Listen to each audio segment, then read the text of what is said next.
Everyone was born with different skills and intelligence level. It is truly problematic to assume and standardize everything, especially when these kids are still very, very young.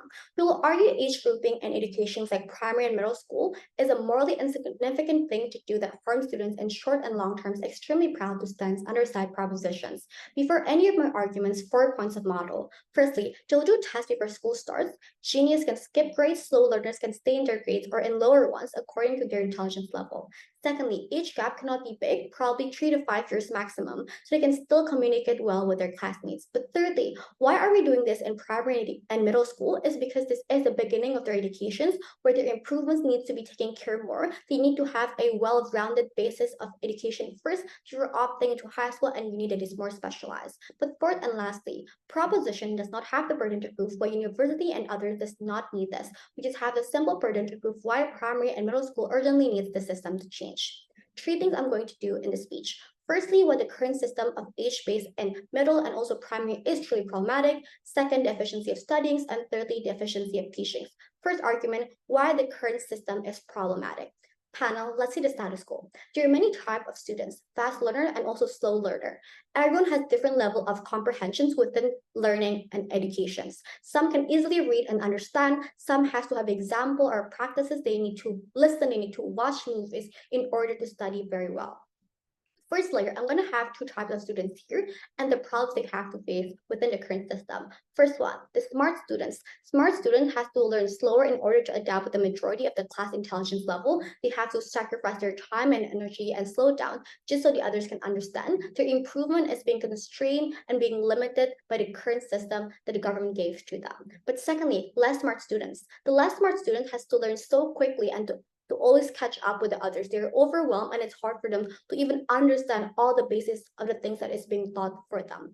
Panel. This is inherently problematic. On one side, one has to sacrifice and stop their improvements of their potentials, and the other has to be burned out and stressed out to catch up with the rest. And this is an example when education system has failed the students and cannot cater well to all types of students within the society. Second layer then, about the government incentive.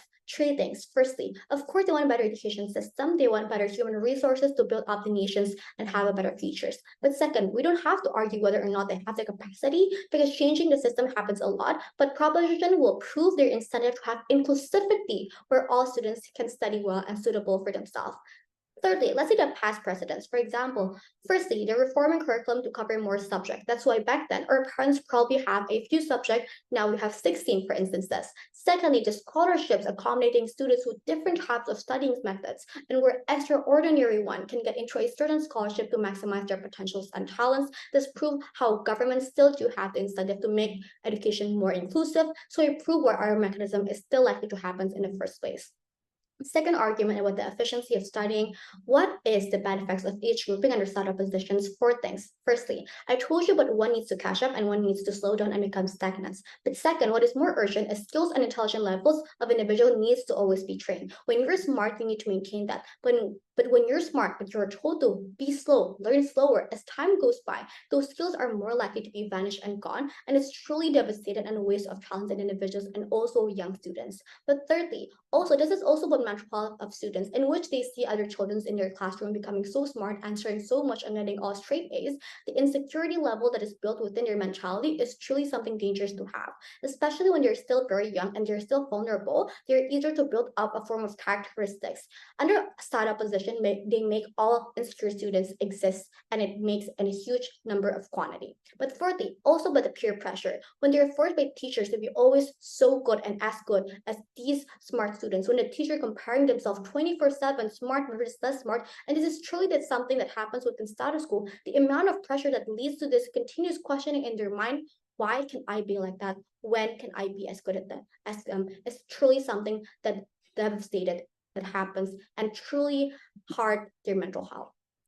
In comparison, what happens to our side of the house? 3 things. Firstly, slow learners will be able to learn a bit more slower. They don't have to build orally certain bad characteristics. They won't have to be burnt out or badly catch up with the smart ones. They'll be likely to have better mental health because they are not pressured to always keep up and always be good, although they have other things they might be good at. But secondly, the fast learners will have more treatment that can specialize their talents and intelligence. They will have more chances to have private sessions, more specialized subject, etc., that will always maintain their skills as it is and maintain it for the futures. But thirdly, opposition might argue it's even more toxic to form a grouping A to C, smartest to dumbest. We say it is still better in comparison. At least they know there are people that is like them, because the problem in opposition is when they are pressured to catch up alone. They're seen as different in the class when they are the minority, when they are grouped with the people that is the same intelligence under our side. They're more likely to be happy and feel the relatability factors with the others and think like, oh, they're similar to me. Oh, I'm not that much of a difference, so they don't feel as insecure. And if they did become smarter, they can still climb up the ladders of these certain classes step by step. So if improvement does happen, everything is still adjustable within our education system.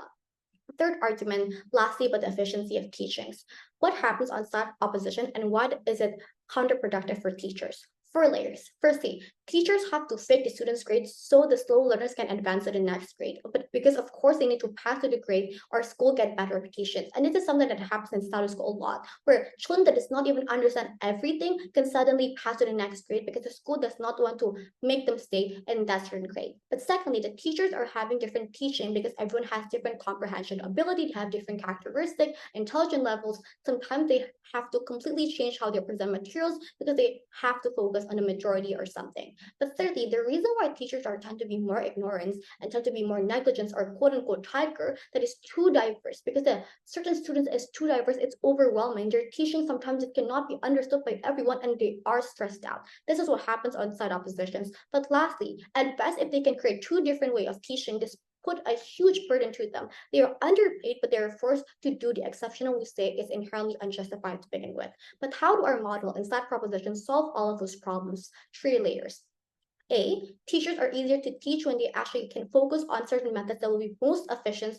Either it's PowerPoint, either it's reading, either it's about practices or going out or seeing things in real life, etc. It will be easier for them because they can only focus on one thing. But secondly, but when they are not too distracted to trying to make things for everyone, to trying to make it suitable for each different individuals, they're likely to create a teaching method that is more efficient, that is more specialized for these kids or for this class, that will be more efficient in terms of teaching and how it will be more easier for students to also understand when it's specialized to their ability or their intelligence level. But thirdly, they're less likely to be stressed about students catching up or students being stagnant, so they're in better mental health condition and are more willing to invest voluntarily to invest in these certain students, and we say it's our winning point inside propositions. 3 points of weighing before I end my speech. Firstly, we protect the most vulnerable actors or the one that is struggling within our education system. Secondly, about time efficiency, we prove that short term students won't be stressed out or stagnant, but even in the long term, we told how they're likely to improve more with efficient studying rather than side opposition being too general. Studies